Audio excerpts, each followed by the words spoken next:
Okay, तो आज हम लोग स्टार्ट करेंगे डिफेंस मैकेनिज्म इन प्लांट्स। तो जैसे हम लोग डिस्कस कर सकते हैं या हमें पता है कि एडजस्टमेंट एक बहुत इंपॉर्टेंट पार्ट होता है which work similarly for host as well as pathogen. तो इनका को एग्जिस्टेंस ही, को एवोल्यूशन ही इनके डिफेंस मैकेनिज्म को हेल्प करता है लीड करने में। दोनों साथ साथ इवॉल्व होंगे, साथ साथ ही एवोल्यूशन होगा इनका, तभी होस्ट और पैथोजन एक दूसरे को इनकम्पैटिबल या कंपैटिबल कर सकते हैं। उसके थ्रू ही डिफेंस मैकेनिज्म हो सकती है। और जो सर्वाइवल ऑफ द फिटेस्ट होगा, जो सर्वाइव कर सकता है विद द एडवर्स कंडीशंस, जो मैकेनिज्म अपनी स्ट्रांग रख सकता है, वही सर्वाइव कर सकता है। ओके, तो जो डिफेंस मैकेनिज्म है वो सर्वाइवल लीड करती है प्लांट्स का against the pathogens as well as abiotic stresses. Okay, clear enough?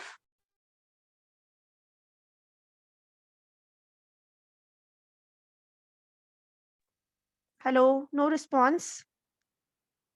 आवाज आ रही है ना मेरी आप लोगों को? Yes ma'am. मैम एक बार और बता दीजिए।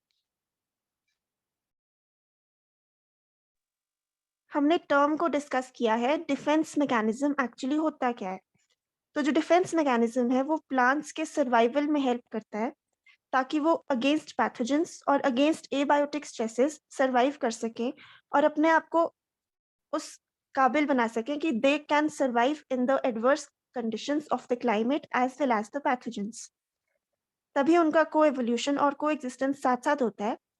कुछ स्पेसिफिक पैथोजेंस, कुछ specific host, they are resistant to each other or they are incompatible या compatible to each other.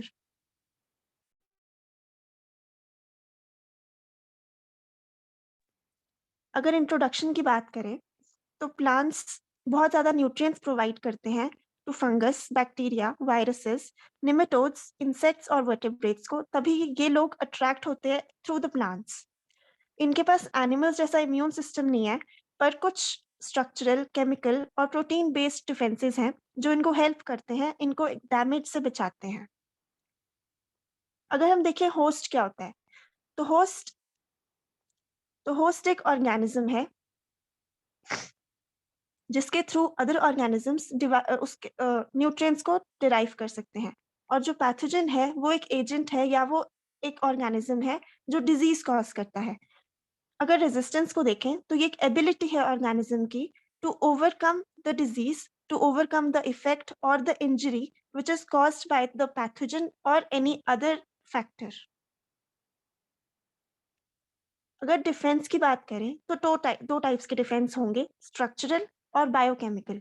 Structural defence वो होता है जो एक सरफेस बैरियर क्रिएट करते हैं। जैसे for example humans, we have skin as our surface barrier जो हमें काफी चीजों से प्रोटेक्ट करती है। Similarly plants also have some structural mechanism जो उनको डिफेंस करने में हेल्प करता है। और अगर बायोकेमिकल की बात करें तो बायोकेमिकल्स में होता है कि प्लांट्स रिलीज सम केमिकल्स, सम टॉक्सिन्स या कुछ ऐसे कंपाउंड्स रिलीज करते हैं जिनसे वो अपने आप को बचा सकते हैं through the effect of the pathogen और the environmental harsh effects. Structural defence mechanism दो टाइप्स की होती हैं, प्री एग्जिस्टिंग और पोस्ट इन्फेक्शनल। प्री एग्जिस्टिंग वो होते हैं जहाँ पे डिजीज कॉज होने से पहले ही प्लांट्स के पास कुछ ऐसे स्ट्रक्चर्स हैं, कुछ ऐसे मैकेनिज्म्स हैं या कुछ ऐसे सरफेस बैरियर्स हैं जो उन्हें डिजीज कॉजिंग से प्रोटेक्ट करते हैं। पोस्ट इन्फेक्शन की बात करें तो वो तब होता है जब पेनिट्रेशन हो चुकी होती है किसी पैथोजन की, उसके बाद कुछ रिलीज हो रहा है या कुछ लेयर्स प्रोटेक्ट कर रही हैं, उसे हम पोस्ट इन्फेक्शनल या फिर इंड्यूस्ड स्ट्रक्चरल डिफेंस बोलते हैं। In case of biochemical defence, कुछ केमिकल्स या कुछ टॉक्सिन्स होते हैं जो प्री एग्जिस्टिंग प्लांट में प्रेजेंट है और कुछ पोस्ट इन्फेक्शनल कॉज करते हैं। जब इन्फेक्शन हो जाती है या पैथोजन पेनिट्रेट कर रहा है या इन्फेक्ट कर रहा है, उसके बाद उसके रिस्पॉन्स में कुछ केमिकल्स या कुछ टॉक्सिन्स रिलीज हो रहे हैं स्पेसिफिक टू दैट ऑर्गेनिज्म, उसे हम पोस्ट इन्फेक्शनल या इंड्यूस्ड बायोकेमिकल डिफेंस बोलते हैं। ये टर्म्स क्लियर है सबको? Yes ma'am. ओके, फर्स्ट हम बात करेंगे स्ट्रक्चरल डिफेंस मैकेनिज्म की। तो ये फर्स्ट लाइन है या सरफेस है जो प्रोटेक्ट करता है पैथोजन से प्लांट को। कई बार ऐसा होता है कि पैथोजन सरफेस पर ही अटैक करेगा और कोई तो सोर्स नहीं है अटैक करने का, पेनिट्रेट सरफेस के थ्रू ही होता है और उसके बाद इन्फेक्शन कॉज होती है। तो जब पेनिट्रेशन ही हम बंद कर देंगे या प्लांट्स उनको रोक देंगे तो फिर इन्फेक्शन नहीं होगी और प्लांट्स ऑलरेडी डिफेंस मैकेनिज्म उनकी एक्टिवेट हो जाएगी। तो ये 2 टाइप्स के होंगे, प्री एग्जिस्टिंग और पोस्ट इन्फेक्शनल। सबसे पहले प्री एग्जिस्टिंग स्ट्रक्चर डिफेंस के एग्जांपल्स देखते हैं। तो वैक्स होगा, थिक क्यूटिकल प्रेजेंट होगा। थिकनेस या टफनेस जो होगी एपिडर्मल सेल्स की वो डिसाइड करेगी how the defence mechanism will work. Stomata present है या नहीं, या उनका स्ट्रक्चर कैसा है, स्क्लेरेनकाइमा सेल्स और लेंटिसेल्स। ये एग्जांपल्स हैं प्री एग्जिस्टिंग स्ट्रक्चरल डिफेंस के जो ऑलरेडी प्लांट में प्रेजेंट है। उसके बाद सेकंड है इंड्यूस्ड स्ट्रक्चरल डिफेंस, जो तब डिफेंस एक्ट करेगा जब इन्फेक्शन हो गई है, जब पैथोजन पेनिट्रेट कर चुका है। इसके भी 2 टाइप्स हैं, सेल्यूलर और हिस्टोलॉजिकल। अगर सेल्यूलर की बात करें तो ये सेल से रिलेटेड है, वन सेल वन डिफेंस। इसका एग्जांपल है हाइफल शीथिंग। अगर हिस्टोलॉजिकल की बात करें तो टर्म से हमें समझ आ रहा है टिश्यूज की बात हो रही है। यहाँ पे ग्रुप ऑफ सेल्स होगा, तो कॉक लेयर की फॉर्मेशन हो सकती है, एब्सिशन लेयर की फॉर्मेशन हो सकती है, टाइलोसिस फॉर्म होंगे या गम्स डिपॉजिट होंगे।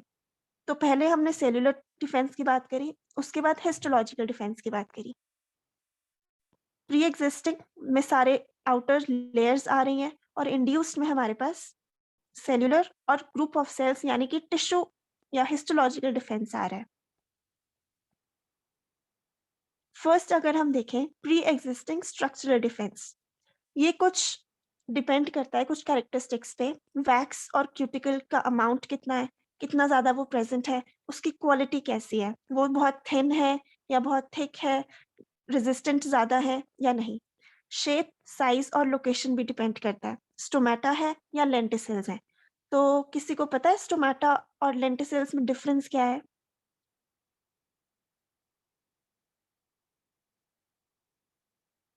मैम स्टोमाटा तो मेनली लीफ में होता है और ओके, लेंटिसल्स तो मैम जो बार्क में वो जो छोटा छोटा गैशियस एक्सचेंज के लिए जो छेद रहते हैं उसको लेंटिसल्स बोलते हैं। ठीक है। लेंटिसिल्स सिर्फ बाक या स्टेम पर ही प्रेजेंट होते हैं या किसी और चीज पर भी हो सकते हैं एक्सेप्ट लीव्स? फ्रूट्स पर हो सकते हैं लेंटिसिल्स या ट्यूबर्स पर?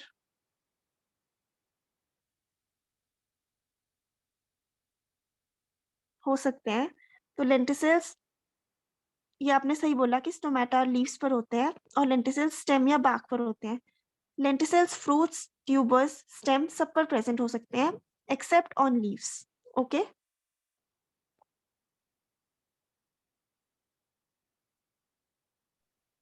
Okay ma'am. ठीक है। ऑल्सो थिक वॉल्ड सेल्स जो होते हैं टिश्यूज पे, वो भी पैथोजन को हिंडर करते हैं, उनको रोकते हैं अंदर आने से। सबसे पहले वैक्स को अगर डिस्कस करें तो ये एक मिक्सचर है लॉन्ग चेन पोलर लिपिड का। ये हाइड्रोफोबिक होते हैं, वाटर्स को अट्रैक्ट नहीं करते, इसीलिए ट्रांसपिरेशन कम होगी और जो लेयर ये फॉर्म करेंगे वहां पे पैथोजन को डिफिकल्ट होगा एंट्री करने में। एपिडर्मिस के थ्रू ये सिंथेसाइज होते हैं और ये प्रोटेक्टिव कवरिंग होती है लीव्स और फ्रूट्स पर। नेक्स्ट इज क्यूटिकल या एपिडर्मल सेल्स। तो जो क्यूटिकल और वैक्सेस में कोई डिफरेंस होता है?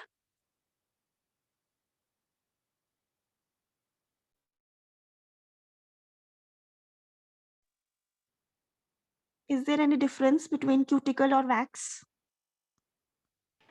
क्यूटिकल तो लिविंग होता है, वैक्स नॉन लिविंग होता है। ठीक है। तो जो क्यूटिकल होता है वो क्यूटिन पॉलिस्टर से बना होता है और जो वैक्स लेयर्स भी होती हैं तो एक कंबाइंड टर्म है। क्यूटिकल इंक्लूड करता है क्यूटिन पॉलिएस्टर को और वैक्सेस को। वैक्सेस अगर हम देखें तो ये इंडिविजुअली हो रहा है, पर अगर हम क्यूटिकल टर्म देते हैं तो वो क्यूटिन भी है उसके अंदर और वैक्सेस भी हैं। ठीक है। तो एक एग्जाम्पल है जो पक्सिनिया ग्रामिनेस ट्रिटिकाए है, वो बारबेरी स्पीशीज को पेनिट्रेट करने में उसको प्रॉब्लम होती है और ये डिजीज रेजिस्टेंस शो करता है बारबेरी में, क्योंकि जो बारबेरी स्पीशीज हैं उनके पास थिक क्यूटिल की प्रेजेंस है। जो थिक क्यूटिकल है वो उनके एपिडर्मल सेल्स पर प्रेजेंट होता है, इसकी वजह से डिजीज रेजिस्टेंस होती है बारबेरी स्पीशीज में अगेंस्ट पक्सिनिया ग्रामिनेस ट्रिटिकाए।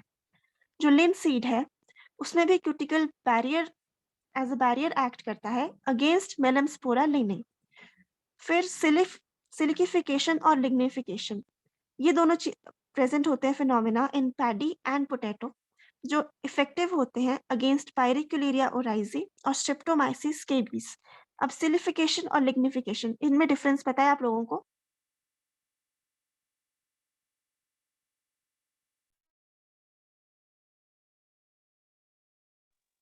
ओके, तो सिलिकिफिकेशन वो होता है जब पैडी पर या फिर कोई भी प्लांट पर सिलिकॉन डिपॉजिट्स होते हैं, ये एज अ बैरियर एक्ट करते हैं to for penetration of the organism, disease causing organism. और लिग्निफिकेशन में डिपोजिशन ऑफ लिग्निन होती है, जो कि हाइड्रोफोबिक होता है, स्ट्रॉन्ग बैरियर एक्ट करता है और रिजिडिटी भी मेंटेन करता है प्लांट में। ओके,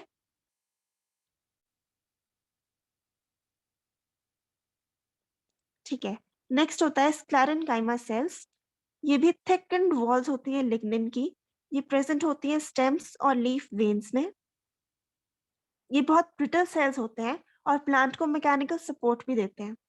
अगर एग्जाम्पल की तरह हम देखें तो एंगुलर लीफ स्पॉट को हम स्प्रेड होने से रोक सकते हैं थ्रू द स्क्लेरेनकाइमा सेल्स। उसके बाद हम देखेंगे स्ट्रक्चर ऑफ नेचुरल ओपनिंग्स।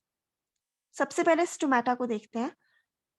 जो मोस्टली पैथोजेंस होते हैं वो स्टोमेटा या नेचुरल ओपनिंग्स के थ्रू ही एंटर होंगे।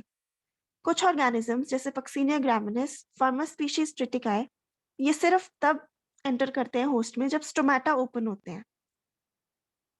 जैसे स्टेम रस्ट ऑफ व्हीट है, ये तभी होगा अगर स्टोमेटा ओपन होंगे और ऑर्गेनिज्म पेनिट्रेट करेगा।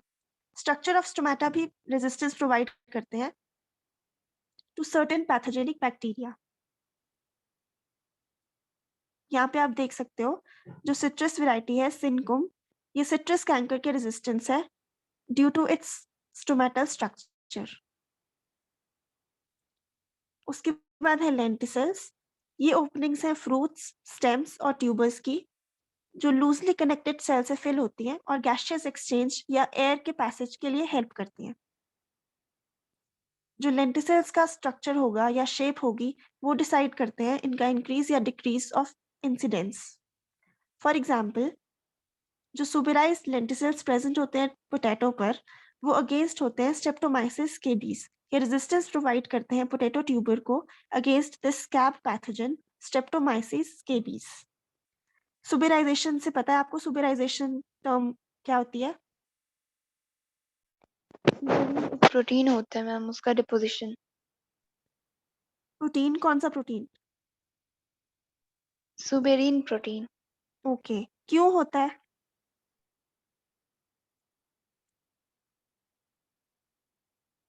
ठीक है, आप ठीक बोल रहे हो। ये नहीं पता मैम, बता दीजिए। ओके, तो कई बार ऐसा होता है कि पोटैटो वुंडेड हो रहा है या उसके टिश्यूज वुंड हो रहे हैं या पैथोजन अटैक कर रहा है, तो सुबेरिन डिपॉजिट होता है as a healing agent.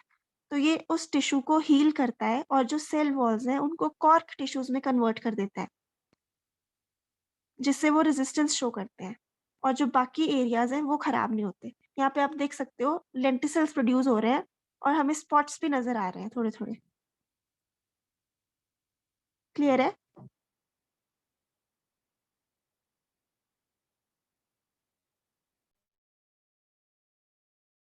Yes ma'am.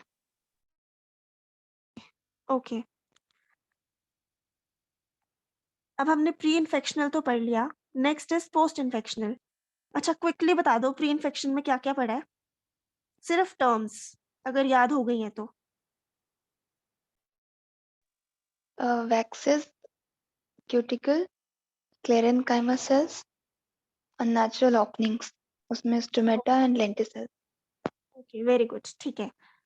तो अब हम पढ़ेंगे पोस्ट इन्फेक्शनल या फिर इंड्यूस्ड स्ट्रक्चरल डिफेंस, जो बाद में होगा after the pathogen has penetrated through the skin और the surface of the plant. ठीक है, अब कुछ पैथोजेंस हैं जिन्होंने मैनेज कर लिया है, वो होस्ट्स के अंदर आ चुके हैं थ्रू वुंड्स या फिर नेचुरल ओपनिंग्स, और इन्फेक्शन कॉज करना उन्होंने स्टार्ट कर दिया है। अब जो प्लांट्स होंगे वो स्ट्रक्चरल डिफेंस मैकेनिज्म एक्टिवेट करेंगे और अपने आप को प्रोटेक्ट करेंगे through the infection of the pathogen. इसके दो टाइप्स हैं, हिस्टोलॉजिकल डिफेंस बैरियर और सेल्यूलर डिफेंस स्ट्रक्चर्स। हिस्टोलॉजिकल में है कॉक लेयर, एब्सिशन लेयर और टाइलोसिस फॉर्मेशन। ये लेयर्स होंगी वो हिस्टोलॉजिकल डिफेंस शो करेंगी। जो सेल्यूलर डिफेंस मैकेनिज्म है वो होगी हाइफल शीथिंग के थ्रू। सबसे पहले हम देखेंगे हिस्टोलॉजिकल डिफेंस स्ट्रक्चर्स। उसमें भी फर्स्ट है कॉर्क लेयर। जो इन्फेक्शन होती है by the organisms like fungus, bacteria, viruses या नेमेटोड्स, ये होती है through cork cells beyond the point of infection. ये इसका मतलब ये होता है कि ये ऑर्गेनिजम्स जब इन्फेक्शन कॉज करते हैं तो ये थ्रू द कॉर्क सेल्स जाते हैं। कई बार कॉर्क सेल्स इन्हें इन्वेजन के लिए हेल्प करती हैं, कई बार एज अ बैरियर एक्ट करती हैं। तो जो ये कॉर्क सेल्स होते हैं ये इनहिबिट करते हैं पैथोजन को और ब्लॉक कर देते हैं टॉक्सिक सब्सटेंसेस को पेनिट्रेट करने में। ये न्यूट्रिएंट्स और वाटर को फ्लो करने में रोक देते हैं from the healthy to the infective area. तो अगर किसी पैथोजन ने किसी प्लांट को इन्फेक्ट कर दिया है तो जो हेल्दी पोर्शन है और जो डिजीज्ड पोर्शन है it will be separated through a cork layer, और जो न्यूट्रिएंट्स और वाटर्स होंगे उनके फ्लो को रोक दिया जाएगा from the healthy to the infected area. और जब पैथोजन को नरिशमेंट नहीं मिलेगी, न्यूट्रिएंट्स नहीं मिलेंगे, तो naturally the disease will be stopped और वो रुक जाएगा। यहाँ पे आप देख सकते हो रेजिक्टोनिया ने इफेक्ट किया है पोटैटो ट्यूबर्स पर और फिर एपिडर्मिस के नीचे कॉर्क लेयर बन गई है जिससे हेल्दी सेल्स अलग हो रहे हैं और जो ऊपर वाला माइसीलियम है वो ब्रेक उसके ब्रोकन स्ट्रक्चर्स हमें दिख रहे हैं क्योंकि it is deprived of the nourishment या न्यूट्रिएंट्स। ठीक है, अगर बेसिकली ऐसे ही पूछें कि कॉर्क क्या होता है तो कॉर्क पता है क्या होता है, या कॉर्क कैम्बियम क्या होता है?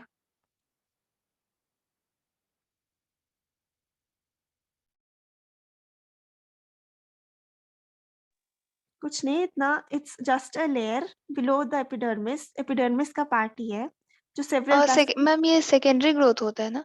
हाँ सेकेंडरी ग्रोथ होता है, यस। जो एपिडर्मिस का ही पोर्शन है, epidermis is the primary growth, cork secondary growth है।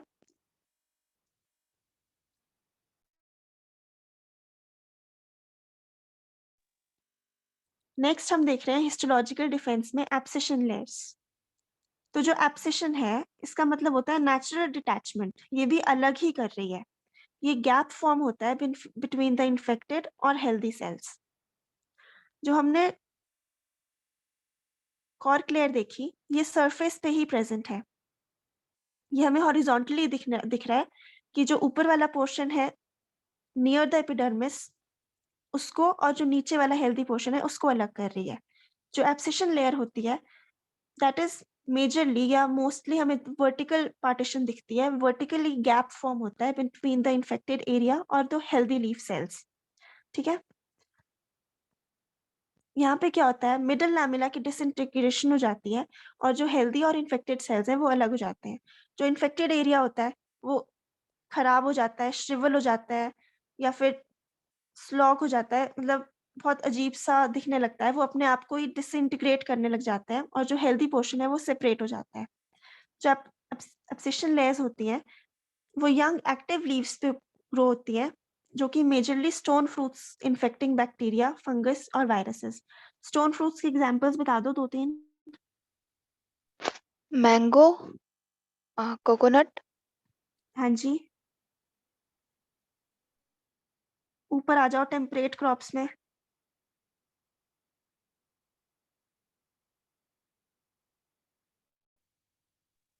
एक एग्जांपल। ओके नहीं पता। पीच, एप्रिकॉट सुना है ये?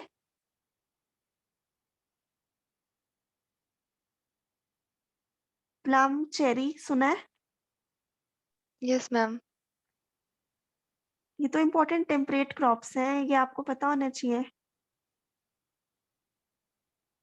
और नेक्ट्रीन सुना है? नेक्ट्रीन क्या होता है? नो मैम ये नहीं पता। नो वन, किसी को भी नहीं पता नेक्ट्रीन क्या होता है? ओके। पीच, आड़ू पता है क्या होता है? Yes ma'am. या कुछ और बोलते होंगे आपके साइड पीच को आड़ू ही बोलते हैं या कुछ और बोलते हैं?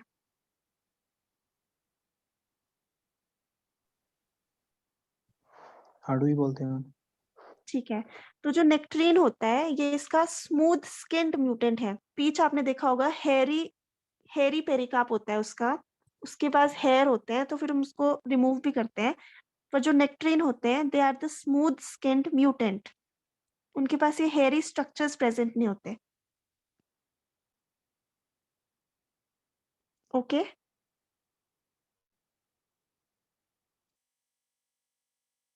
Yes ma'am. ठीक है, तो मैंगो को तो ड्रूप भी बोलते हैं, तो ड्रूप और stone fruits is this one and the same thing या कुछ अलग भी है?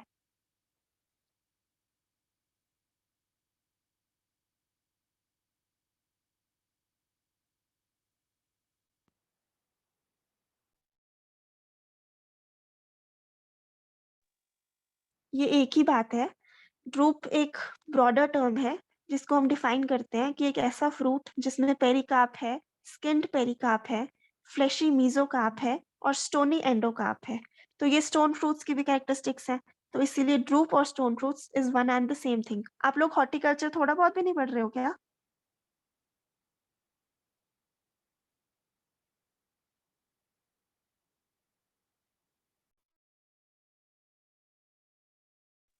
हेलो, आवाज आ रही है मेरी? Yes ma'am. प्लीज थोड़ा हॉर्टिकल्चर भी पढ़ो। जनरल हॉर्टिकल्चर में इम्पोर्टेंट है।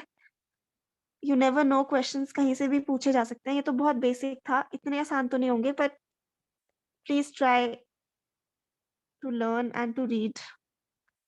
ओके, नेक्स्ट है हमारे पास टाइलोसिस। ये हम हिस्टोलॉजिकल ग्रोथ्स की बात कर रहे हैं।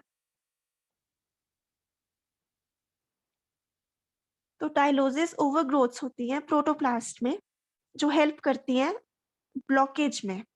ये जाइलम वेसल्स के अंदर प्रोट्रूड हो जाती हैं और इनकी सेल्यूलोजिक वॉल्स होती हैं।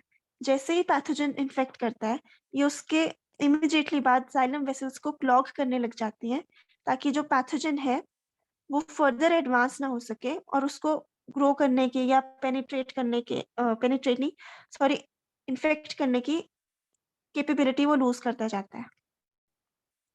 यहाँ पे आप देख सकते हो टाइलोसिस फॉर्मेशन वेसल्स में होती है और ये बहुत हद तक वैस्कुलर विल्ट पैथोजेंस की इन्वेजन को रोकते हैं। नेक्स्ट आता है गम डेपोजिशन।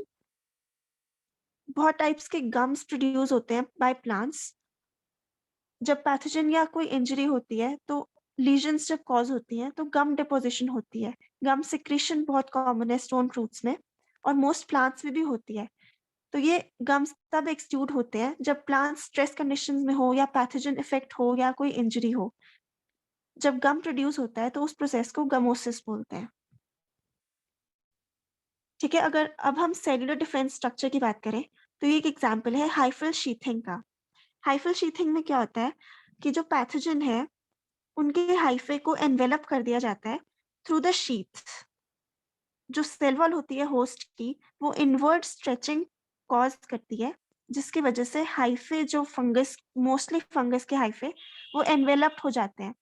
उसकी वजह से जो इन्फेक्शन है उसे रोका जा सकता है।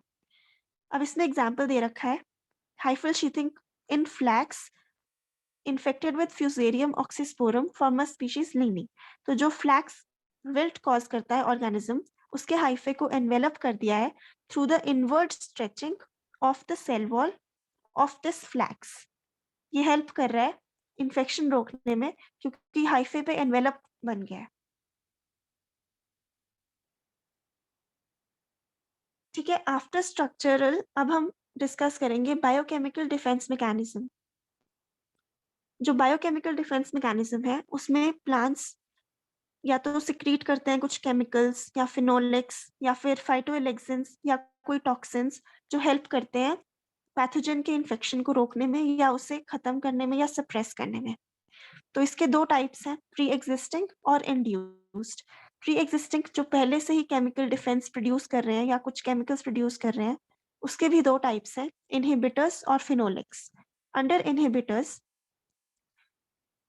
ये आता है जब प्लांट उसके एनवायरनमेंट में कुछ रिलीज कर रहा है और फिर उसके बाद प्लांट्स तब कुछ इनहिबिटर्स रिलीज कर रहे हैं जस्ट बिफोर द इन्फेक्शन। फिर नेक्स्ट है फिनोलेक्स, इसमें है टैनिन्स, ग्लूकेनेजेस, डाइन्स और काइटिनेज। अगर इंड्यूस्ड की बात करें तो इसके 2 टाइप्स हैं, हाइपर सेंसिटिविटी रिस्पॉन्स और production of anti microbial substances. ये भी 2 टाइप्स के आ रहे हैं, फाइटोएलेक्सिन्स और प्लांटीबॉडीज।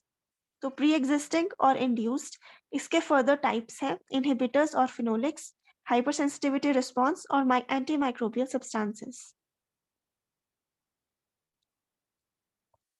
अगर फर्स्ट हम देखें प्री एग्जिस्टिंग केमिकल डिफेंस, तो इसमें ऐसा है कि स्ट्रक्चरल कैरेक्टरिस्टिक्स थोड़ा बहुत तो प्रोटेक्ट कर सकते हैं, पर ज्यादातर प्रोटेक्शन बायोकेमिकल्स के थ्रू होती है। ठीक है, resistance of plants against the pathogen depends mostly on what the substances are produced before and after infection. Structural barriers तो कुछ हद तक पैथोजन को आने से रोक सकते हैं, पर जब उसकी एंट्री हो चुकी है तो उसके बाद बायोकेमिकल्स या फिर वो सब्सटेंसेस ही हेल्प करते हैं या वो डिसाइड करते हैं कि कितना वो उसको रोक पाएंगे या कॉज करेगा वो पैथोजन डिजीज या कोई इन्फेक्शन। तो बिफोर और आफ्टर पेनिट्रेशन होस्ट कुछ केमिकल्स रिलीज करता है जिससे वो अपने आप को डिफेंड कर सकता है। सबसे पहले कुछ इनहिबिटर्स जो प्लांट्स के एनवायरनमेंट में रिलीज हो रहे हैं। प्लांट्स काफी सब्सटेंसेस को रिलीज करते हैं around the above ground parts as well as through the surface of roots. तो ये एंटागोनिस्ट एक्ट करते हैं पैथोजेंस के, जिन्हें वो पेनिट्रेट या अफेक्ट करने से रोकते हैं। इसके अगर एग्जाम्पल देखें तो जो मेरीगोल्ड है उसके रूट एक्सुडेट्स में अल्फा टर्थिनिल प्रेजेंट होता है जो निमेटोड्स के अगेंस्ट एक्ट करता है। और चिकपी दैट इज साइसर एनिटिनम, उसमें जो एसोसाइटा ब्लाइट है वो रेजिस्टेंट वेराइटीज तब है क्योंकि उनके पास ग्लैंडुलर हेयर है जिनके पास मेलिक एसिड है जो स्पोर जर्मिनेशन को रोकते हैं। तो जो मेरीगोल्ड है उसके रूट्स के पास अल्फा टर्थिनिल है जो निमेटोड्स के अगेंस्ट एक्ट करता है। और चिकपी, उसके पास जो चिकपी रेजिस्टेंट वेराइटीज हैं एस्कोसाइटा ब्लाइट के, उनके पास ग्लैंडुलर हेयर है जिनके पास मेलिक एसिड है, इसीलिए वो रेजिस्टेंट है थ्रू एस्कोसाइटा ब्लाइट। थर्ड एग्जाम्पल है जो अनियन स्मज है, उसमें जो व्हाइट स्किन्ड अनियंस हैं वो ससेप्टेबल हैं, लेकिन जो रेड अनियंस हैं उनके पास फिनोलिक कंपाउंड्स हैं जैसे प्रोटोकैटिकोइक एसिड और कैटेकोल, जो अनियन स्मज के रेजिस्टेंट वेराइटीज हैं। उसके बाद कुछ राइजोप्लेन या फाइलोप्लेन में टॉक्सिक कंपाउंड्स प्रोड्यूस होते हैं, वो भी एज अ रेजिस्टेंस या एज अ टॉक्सिन ऐड करते हैं। नेक्स्ट इनहिबिटर्स तब प्रोड्यूस होंगे जब इन्फेक्शन कॉज होने वाली होगी या जस्ट बिफोर इन्फेक्शन।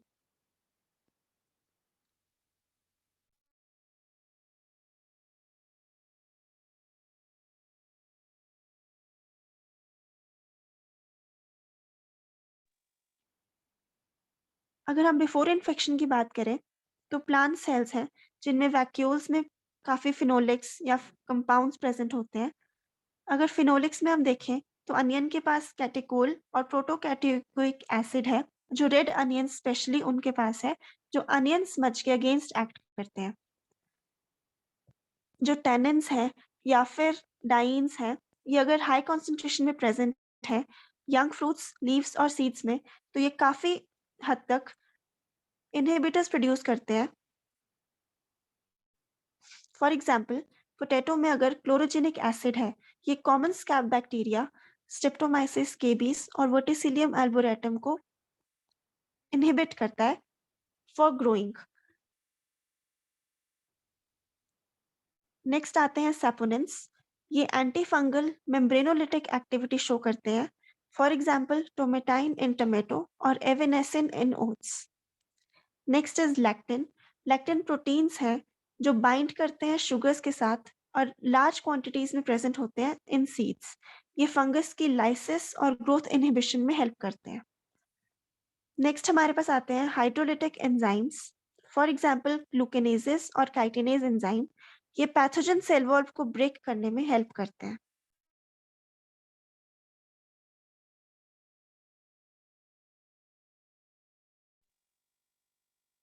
पहले हमने देखा प्री एग्जिस्टिंग, अब हम देख रहे हैं इंड्यूस्ड केमिकल डिफेंस। तो इसका फर्स्ट एग्जांपल है फाइटोएलेक्सिन। इसका लिटररी मीनिंग है फाइटोन दैट इज प्लांट और एलेक्सिन टू वार्ड ऑफ। तो जो वार्ड ऑफ एक्टिविटी है वो इन कॉन्टेक्स्ट है पैथोजेंस के थ्रू, कि प्लांट्स कुछ ऐसे कंपाउंड्स या सब्सटेंसेस प्रोड्यूस कर रहा है अगेंस्ट सम इंजरी और पैथोजन। तो जो सबसे पहले टर्म फाइटोएलेक्सिन दी थी वो मुलर और बर्गर ने 1940 में दी थी for fungistatic compounds which is produced in response to injury or infection. जो फाइटोएलेक्सिन्स हैं ये टॉक्सिक एंटीमाइक्रोबियल सब्सटेंसेस हैं। ये तभी प्रोड्यूस होते हैं जब इनकम्पैटिबल रिएक्शन है, जब होस्ट और पैथोजन में इनकम्पैटिबिलिटी है या पैथोजन होस्ट को इन्फेक्ट कर रहा है, डिजीज कॉज कर रहा है। अगर कंपैटिबल रिएक्शन है, फॉर एग्जांपल माइकोराइजा, तो फाइटोएलेक्सिन्स प्रोड्यूस नहीं होते हैं। अगर इनकी कैरेक्टरिस्टिक्स की बात करें तो ये फंजीटॉक्सिक और बैक्टीरियोटॉक्सिक होते हैं लो कॉन्सेंट्रेशंस पर। ये एलिसिटर्स प्रोड्यूस करते हैं और मेटाबॉलिक प्रोडक्ट्स भी प्रोड्यूस करते हैं। एलिसिटर्स हमने पहले भी डिस्कस किया था, ये वो होते हैं जो केमिकल डिफेंस को एक्टिवेट करते हैं। हेल्दी प्लांट्स में फाइटोएलेक्सिन्स एब्सेंट होते हैं। ये साइट ऑफ इन्फेक्शन के काफी क्लोज होते हैं और इनकी क्वांटिटी साइज ऑफ इनोक्यूलम के बराबर ही होती है। फाइटोएलेक्सिन्स 12 to 14 आवर्स के अंदर अंदर प्रोड्यूस हो जाते हैं with in 24 hours of inoculation. मान लो पैथोजन ने इन्फेक्ट कर दिया है, वो पेनिट्रेट हो रहा है, तो इनोकुलेशन के 24 आवर्स के बाद within 12 to 14 hours phytoalexins produce हो जाते हैं। ये होस्ट स्पेसिफिक ज्यादा होते हैं रादर दैन पैथोजन स्पेसिफिक।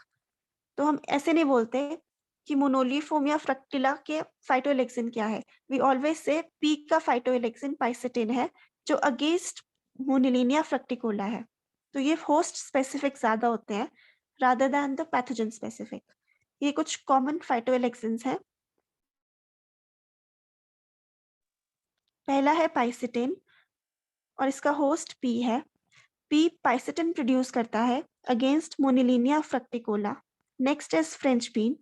ये फाइटोएलेक्सिन प्रोड्यूस कर रहा है phaseolin which is against sclerotinia fructigena. Potato rishitin against phytophthora infestans. Cotton produce कर रहा है गोसिपोल अगेंस्ट वर्टिसिलियम एल्बोरेटम। जो बंगाल ग्राम है वो साइसरिन प्रोड्यूस करता है which is against ascochyta blight. Sweet potato ipomeamarone produce कर रहा है अगेंस्ट सिरेटोसिस्टिस फिम्ब्रिएटा। और जो पेपर है वो कैप्सिडोल प्रोड्यूस करता है against Colletotrichum कैप्सिसी।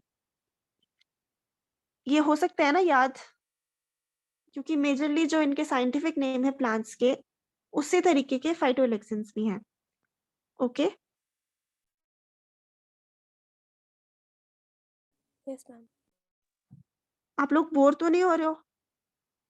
No, ma'am. No ma'am. Only 1 or 2? बाकी सब कहाँ गए? Nivedita, Keshav, Yes, ma'am. you all there? Yes, ma'am. Okay next आता है हाइपर सेंसिटिव रिस्पॉन्स। जो ये हाइपर सेंसिटिविटी टर्म है ये स्टेकमैन ने 1915 में दी थी। ये तब दी थी जब रस्ट फंगस ने वीट को इन्फेक्ट किया था और ये रस्ट फंगस थी प्रक्सीनिया ग्रामिनिस।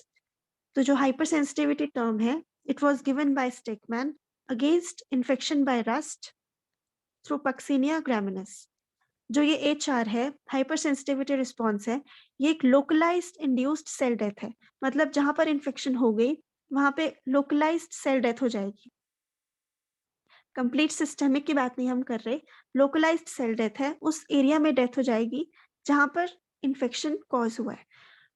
इससे क्या होगा कि जो पैथोजन की ग्रोथ है वो लिमिट हो जाएगी और जो बाकी हेल्दी एरिया है वहां पे इन्फेक्शन कॉज होने से रोक सकता है। ये hyper sensitivity response incompatible reactions में प्रोड्यूस होता है जहाँ पे होस्ट पैथोजन का कॉम्बिनेशन इनकम्पैटिबल है। मतलब पैथोजन होस्ट को इन्फेक्ट कर रहा है, उसे हार्म पहुंचा रहा है।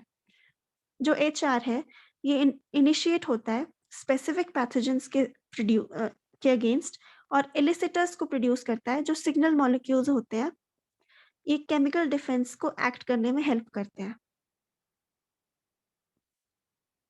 नेक्स्ट हमारे पास आती हैं प्लांटी बॉडीज।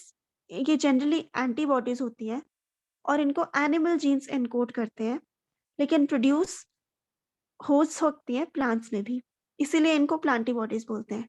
ये एनिमल जीन्स में प्रेजेंट होती है, लेकिन ट्रांसजेनिक टेक्नोलॉजी के थ्रू हम इनको प्लांट्स के अंदर भी प्रोड्यूस कर सकते हैं। जो जेनेटिकली इंजीनियर्ड प्लांट्स होते हैं या क्रॉप्स होते हैं, उनके जीनोम में कुछ फॉरेन जीन्स डाले जाते हैं, जिसकी वजह से ये प्लांटी bodies against some viruses, some diseases act करती हैं। इसका एग्जांपल है माउस जीन्स जो जीन्स माउस में प्रेजेंट थे, वो अगेंस्ट सम प्लांट पैथोजेंस के अगेंस्ट वो एक्ट कर रहे थे। तो क्या किया कि उन जीन्स को किसी प्लांट में डाल दिया और एक ट्रांसजेनिक प्लांट बना दिया। तो दैट प्लांट वाज अगेंस्ट, या वो एक एक्टिविटी शो कर रहा था अपनी प्लांटी बॉडीज के थ्रू, वो against artichoke mottled crinkle virus को फैलने से या उसके डैमेज से रोक रहा था। तो ये प्लांटी बॉडीज एनिमल जीन्स में होती है, लेकिन ट्रांसजेनिक टेक्नोलॉजी के थ्रू हम इनको प्लांट्स में भी ला सकते हैं, जिससे ये हेल्प करते हैं किसी डिफेंस मैकेनिज्म को अप्रूव करने में।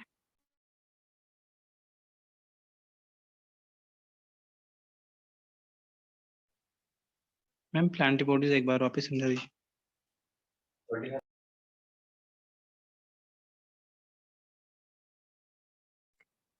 प्लांटी बॉडीज एंटीबॉडीज होती हैं जो एनिमल जीन्स एनकोड होते हैं, जिनसे एनिमल जीन्स में ये प्रेजेंट होती है, लेकिन ट्रांसजेनिक टेक्नोलॉजी के थ्रू हम इन फॉरेन जीन्स को प्लांट्स के अंदर इंड्यूस कराते हैं।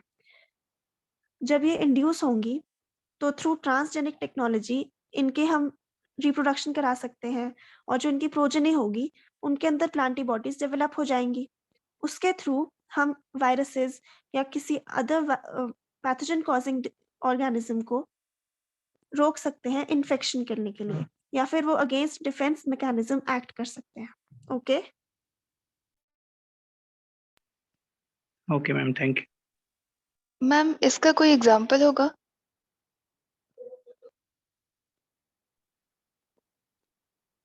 जो जीन्स प्रेजेंट थी माउस में, उन्हें हमने लिया एक प्लांट में डाला जो आर्टिचोक मॉटल्ड क्रिंकल वायरस के अगेंस्ट था। Okay ma'am.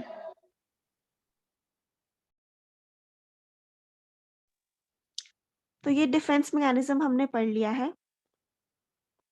इसके बाद हम लोग स्टार्ट करेंगे general principles of plant disease management. ठीक है, ये 6 प्रिंसिपल्स हैं, बेसिक जो प्रिंसिपल्स हैं। उसके बाद डिफरेंट मेथड्स डिस्कस होंगे, या जो इंटीग्रेटेड प्लांट डिजीज मैनेजमेंट है IPDM, तो वो सब इन 6 प्रिंसिपल्स पे रिलाई करते हैं। तो हमें ये 6 प्रिंसिपल्स बहुत क्लियरली पता होने चाहिए, इनमें क्या डिफरेंसेस हैं, इनके क्या एग्जांपल्स हैं, सो दैट जब हम मेथड्स पढ़ें तो हम वो रिलेट कर पाए कि ये मेथड इस प्रिंसिपल के अंडर आ रहा है। Okay okay ma'am. जो 6 बेसिक प्रिंसिपल्स हैं वो है avoidance, exclusion, eradication, protection, resistant varieties और थेरेपी। तो one by one will start discussing it. सबसे पहले अवॉइडेंस।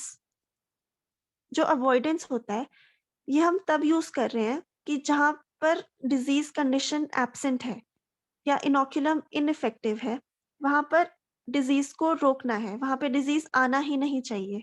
एक एनवायरमेंटल कंडीशन है जहां पर डिजीज है ही नहीं, वहां पे डिजीज आना ही नहीं चाहिए। ठीक है, ये हेल्प कर रहा है होस्ट और पैथोजन को कांटेक्ट में ना आने दे रहा है। ये उनके कांटेक्ट को प्रिवेंट कर रहा है, होस्ट और पैथोजन के। हम अवॉइड कर रहे हैं वो कंडीशन जहां पर डिजीज हो सकता है। ठीक है, this can be achieved by choice of geographical areas, selection of field, selection of seed and planting material, choice of time of sowing, या disease escaping varieties। ये चार या 5 कंपोनेंट्स हेल्प करेंगे उस कंडीशन को फॉर्म करने में जहां पर डिजीज कॉज नहीं होगा या हो ही नहीं सकता है। अगर वन बाय वन देखें तो choice of geographical area, many fungal और bacterial diseases are more severe in wet areas than in dry areas. तो अगर हमें पता है कि कौन से डिजीज वेट एरियाज में हो रहे हैं और कौन से ड्राई एरियाज में हो रहे हैं, तो अगर हम उन क्रॉप्स को ऐसे उगाएं जहां पर इनकी इंसिडेंस रोक सकते हैं या नहीं हो सकती है, तो वो हेल्प करेगा डिजीज को अवॉइड करने में। जैसे फॉर एग्जांपल जो बीन एंथ्रेक्नोज है वो वेट एरियाज में बहुत कॉमन होता है, और जो स्मट है या अर्गॉट है वो एरियाज उन एरियाज में होता है जहाँ पे रेनफॉल बहुत ज्यादा लॉन्ग ड्यूरेशन में हो रही है। तो ये रोक सकते हैं हम इनके ऑपोजिट कंडीशंस में ग्रो करके। ओके, नेक्स्ट है सिलेक्शन ऑफ फील्ड। जो सिलेक्शन ऑफ फील्ड है वो हमें हेल्प करेगी सॉइल बॉर्न डिजीजेस से बचने में। अगर हम एक ही क्रॉप को ईयर आफ्टर ईयर वहीं ग्रो कर रहे हैं तो सॉइल भी सिक होगी और डिजीज इंसिडेंस भी सिवियर हो सकती है। फॉर एग्जाम्पल हमारे पास रूट नॉट निमेटोड डिजीज है जो विल्ट ऑफ पिजन पी है, तो ये सॉइल बॉर्न डिजीज है। तो अगर हम फील्ड की क्लीनिंग कर रहे हैं या क्रॉप को चेंज कर रहे हैं तो उससे क्या होगा कि जो विल्ट या निमेटोड डिजीज है ये कम होगा या होगा ही नहीं, अवॉइड हो जाएगा।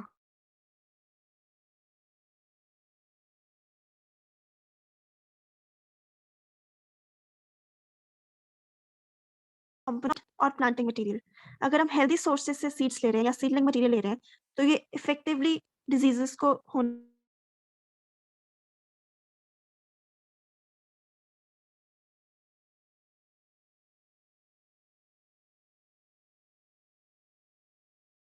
कर रहे हैं या सर्विलेंस लग रहा है कि ये डिजीज इस टाइम पर बहुत कॉमन हो सकता है, तो हम उन डेट ऑफ सोइंग को या कंडीशंस को अनफेवरेबल कंडीशंस में चेंज कर देगा और डिजीज को अवॉइड कर सकते हैं।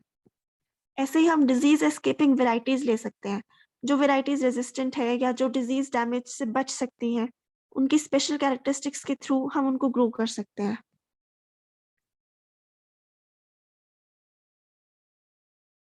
एक इसमें ये भी होता है कि हम जो वेक्टर्स हैं उनको भी रोक सकते हैं। जैसे कर्ली टॉप होता है शुगर बीट में, ये लीफ हॉपर से ट्रांसमिट हो जाता है। तो यहाँ पर अगर हम लीफ हॉपर को आने से रोकते हैं या उनको इंसेक्ट बैरियर्स हों या इंसेक्टिसाइड्स प्रोड्यूस करें या इंसेक्टिसाइड्स ऐड करें तो उससे भी हम अवॉइड कर सकते हैं, डिजीज अवॉइडेंस हो सकती है। नेक्स्ट आता है एक्सक्लूजन। एक्सक्लूजन होता है हम प्रिवेंट कर रहे हैं एंट्रेंस और एस्टैब्लिशमेंट पैथोजन की जहाँ पे वो है ही नहीं। एक अनइन्फेक्टेड एरिया है, वहां पर हम लोग बैरियर क्रिएट कर रहे हैं कि पैथोजन आए नहीं। समझ गए आप अवॉइडेंस और एक्सक्लूजन में डिफरेंस?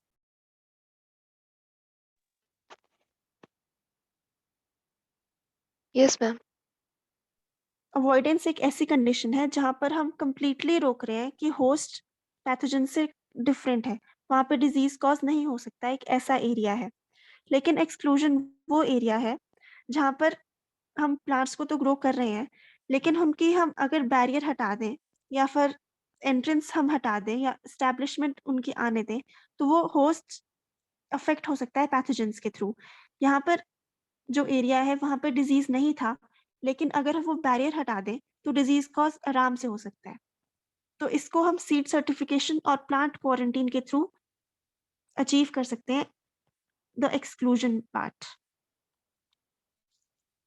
अगर सीड सर्टिफिकेशन हम देखें तो जो सर्टिफाइड सीड्स होती हैं वो through long well defined procedure के थ्रू बनती है जहाँ पर सीड बोर्न डिजीजेस की काफी प्रिवेंशन होती है और एक नेचुरल बढ़िया तरीके से सीड्स को ट्रांसपोर्ट किया जाता है, सर्टिफाइड किया जाता है ताकि वो कम्प्लीटली डिजीज रेजिस्टेंट या डिजीज फ्री हो। जो सर्टिफाइड सीड्स होती हैं उनके पैकेट्स का कलर क्या होता है? Blue. Blue. Blue, special some special blue, yes yes azure blue. और वाइट कौन सी, वाइट सीड जो वाइट पैकेजिंग होती है वो कौन सी सीड्स की होती है? फाउंडेशन उसके बाद ब्रीडर सीड, गोल्डन एलिस ओके। ठीक है, ये तो एक बहुत कॉमन क्वेश्चन है, ये एवरी टाइम आता है, तो this should be always right. Foundation का बोला आपने white, breeder seed golden yellow. Golden yellow Golden और yellow. Certified seed azure blue. ठीक है, और न्यूक्लियर सीड्स का कोई कोई टैग टैग नहीं नहीं होता है मैम। ठीक है, कोई टैग नहीं हो रहा है इनका। ग्रीन टैग भी होता है शायद, ग्रीन टैग किसका होता है? इसमें लेबल होता है, ट्रूथफुल लेबल सीड का। Truthfully Green label। labeled seed. Okay ठीक है। नेक्स्ट हम देख रहे थे प्लांट क्वारंटीन। तो ये एक लीगल रेस्ट्रिक्शन है जहां पर हम एग्रीकल्चरल कमोडिटीज को इधर से उधर या किसी बाउंड्री के अगेंस्ट जाने से रोकते हैं for the purpose of prevention of the disease. ठीक है, रेगुलेशंस हो सकते हैं, एक लीगल रेस्ट्रिक्शन है जो हमें हेल्प करता है किसी स्प्रेड ऑफ डिजीज को रोकने में। इसका अगर हम एक एग्जाम्पल देख लें तो जो दार्जिलिंग एरिया है वेस्ट बंगाल का, वहाँ पे पोटैटो वॉट काफी कॉमन है, तो उसका प्लांट क्वारंटीन हो चुका है, लीगल रेस्ट्रिक्शन हो चुकी है जो उसको बिटवीन इंटरस्टेट जाने से रोकती है। ये एक एग्जाम्पल है पोटैटो वॉट, वो भी एक प्लांट क्वारंटीन के अंडर आ रहा है जहां पर दार्जिलिंग एरिया के अंदर ही वो प्रोड्यूस हो रहा है और वहीं पे कंज्यूम हो रहा है, उसके इंटरस्टेट डिलीवरी या इंटरस्टेट ट्रांसपोर्ट रुका हुआ है। ठीक है, नेक्स्ट इज इरेडिकेशन। अब इरेडिकेशन क्या होता है? पैथोजन आ चुका है, अब उसे हटाना है, उसको रिमूव करना है, उसको एलिमिनेट करना है after it has become established. वो प्लांट को इन्फेक्ट कर चुका है और डिस्ट्रक्शन भी क्रिएट कर चुका है, अब उसको रिमूव करना है, तो वो हम इरेडिकेशन के थ्रू करते हैं। इसके भी 4 कंपोनेंट्स हैं, रोगिंग, ऑल्टरनेट होस्ट की इरेडिकेशन, क्रॉप रोटेशन और सैनिटेशन। अगर हम रोगिंग की बात करें तो रोगिंग काफी ज्यादा इंपॉर्टेंट है वायरल डिजीज के लिए। अगर जो डिजीज प्लांट्स हैं या अफेक्टेड ऑर्गन्स हैं, इनको अगर प्रिवेंट करके रिमूव किया जाए या इनको फेंक दिया जाए, बर्न कर दिया जाए, तो मेजरली वायरल डिजीजेस को फैलने से रोका जा सकता है। उसके बाद ऑल्टरनेट होस्ट्स की इरेडिकेशन। अगर हम ऑल्टरनेट होस्ट्स को रिमूव कर दें या बर्न कर दें, तो फिर जो मेन होस्ट है उस पर डिजीज नहीं होगा और जो पैथोजन है उसको सर्वाइवल नहीं होगा, उसकी लाइफ साइकिल कंप्लीट नहीं होगी, तो इससे भी हम डिजीज को इरेडिकेट कर सकते हैं। Next is crop rotation. अगर कंटिन्यूअसली सेम फील्ड पर एक ही क्रॉप प्रोड्यूस हो रहा है तो वो पैथोजन भी इजीली परपेटुएट हो जाता है, इजीली स्प्रेड हो जाता है। तो क्रॉप रोटेशन हेल्प करता है हमें पैथोजन की इंटेंसिटी ऑफ इन्फेक्शन को रोकने में। क्रॉप सैनिटेशन की बात करें तो अगर हम जो प्लांट डेब्रिस है, जो गिर गए हैं, जो खराब पार्ट्स हैं प्लांट के, अगर हम उनको कलेक्ट करके डिस्ट्रॉय कर दें तो वो भी हेल्प करेंगे हमें सॉइल बॉर्न डिजीजेस को मैनेज करने में।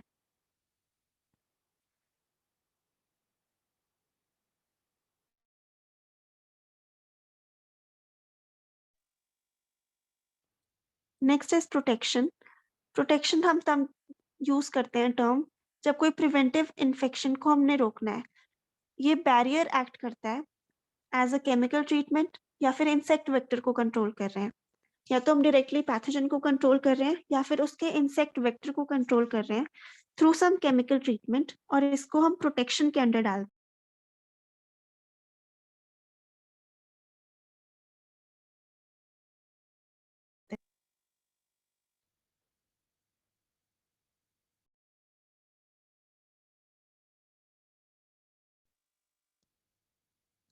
जो ये प्रोटेक्शन प्रिंसिपल है, इसमें हम एक प्रोटेक्टिव बैरियर यूज कर रहे हैं। अगर होस्ट का जो ससेप्टेबल एरिया है, जो सब ससेप्टेबल पार्ट है, उसके अगेंस्ट ये एक्ट करता है, उसके ऊपर एक्ट करता है और it acts against the pathogen, तो एक प्रोटेक्शन या प्रिवेंटिव मेजर हमें देखने को मिलता है। प्रोटेक्शन में अगर हम एग्जांपल्स की बात करें तो एक प्रोटेक्टेंट फंजिसाइड्स जो सल्फर मेजर जिनका कंपोनेंट सल्फर होता है, वो हेल्प करते हैं हमें पाउडरी मिल्ड्यू को रोकने में। तो मेजरली हम केमिकल्स का यूज कर सकते हैं। अगर इंसेक्ट वेक्टर्स की बात करें तो फ्रूट फ्लाइज होती हैं जैसे, इनको रोकने के लिए ट्रैप्स होते हैं या स्टिकी टैग्स होते हैं, तो ये भी हेल्प करते हैं प्रोटेक्शन करने में। नेक्स्ट हम लोग रेजिस्टेंट वेराइटीज की बात कर रहे हैं।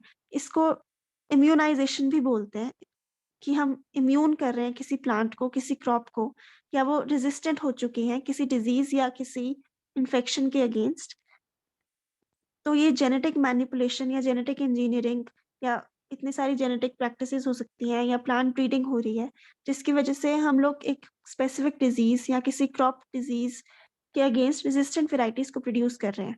तो अगर रेजिस्टेंट वेराइटीज आ रही है हमारे पास, तो डिजीज ऑटोमेटिकली प्रेजेंट नहीं होगा, वो ऑलरेडी रेजिस्टेंट जीन्स प्रेजेंट है उस प्लांट के अंदर, जो हमें हेल्प करेंगे उस डिजीज को फैलने या इन्फेक्शन से रोकने में।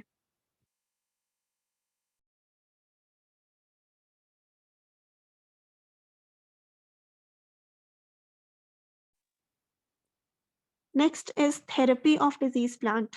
अब इन्फेक्शन हो चुकी है, प्लांट डिटीरियोरेट हो चुका है, खराब हो चुका है, तो हम बाकी प्लांट्स को कैसे रोकें या बाकी एरियाज को कैसे रोकें इन्फेक्शन के लिए? तो वहां पे कीमोथेरेपी यूज कर सकते हैं, केमिकल ट्रीटमेंट्स हो सकती हैं, ट्री सर्जरी हो सकती है, या हीट थेरेपी यूज हो सकती है। अगर सिवियरिटी को हमने रोकना है, इन्फेक्टेड इंडिविजुअल्स को बचाना है, तो वी यूज थेरेपी।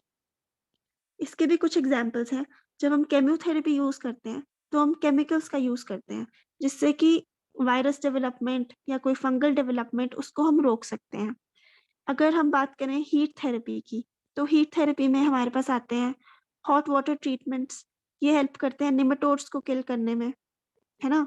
उसके बाद लूज स्मट ऑफ वीट है, इसको भी हम कंट्रोल कर सकते हैं जब सीड्स को हॉट वाटर के अंदर ट्रीट किया जाए।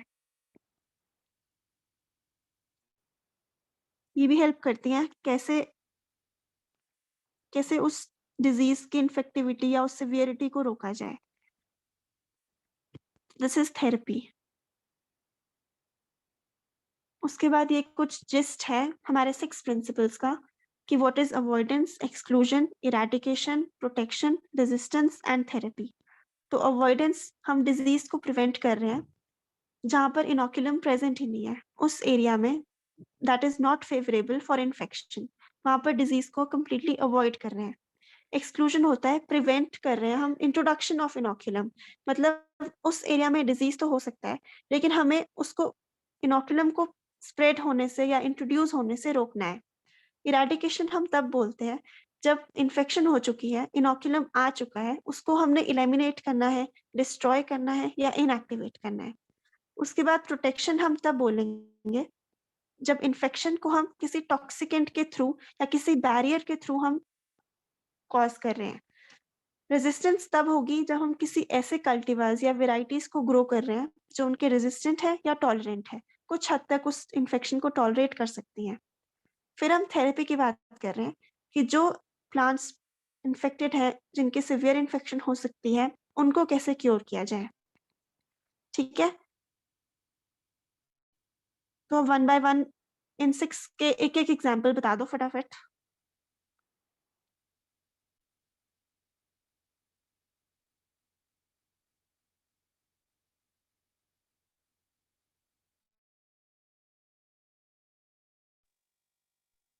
मैम अवॉइडेंस में हम लोग ऐसा सिलेक्शन करेंगे साइट का जहाँ पर वो मतलब कि टाइम ऑफ सोइंग हम चेंज कर सकते हैं, ऐसा जोग्राफिकल एरिया को रखेंगे जहाँ पे वो डिजीज नहीं होता है।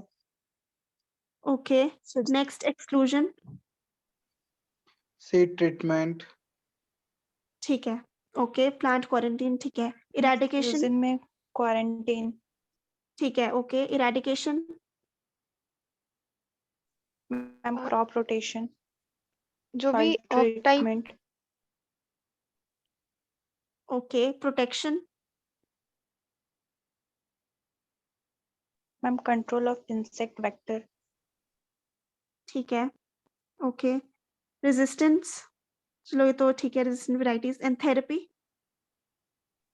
Ma'am chemotherapy, thermotherapy and tree surgery. ठीक है, ओके। उसके Excuse बाद me, मैम। हाँ जी,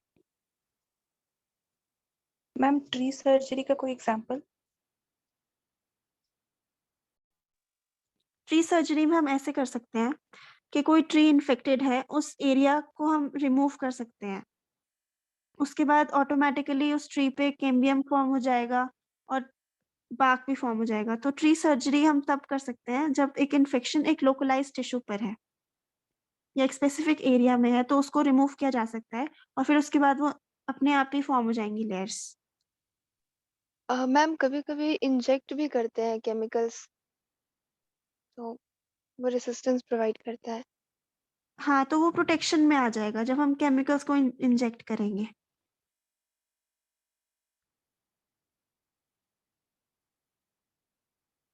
ओके मैम, थैंक यू। ठीक है।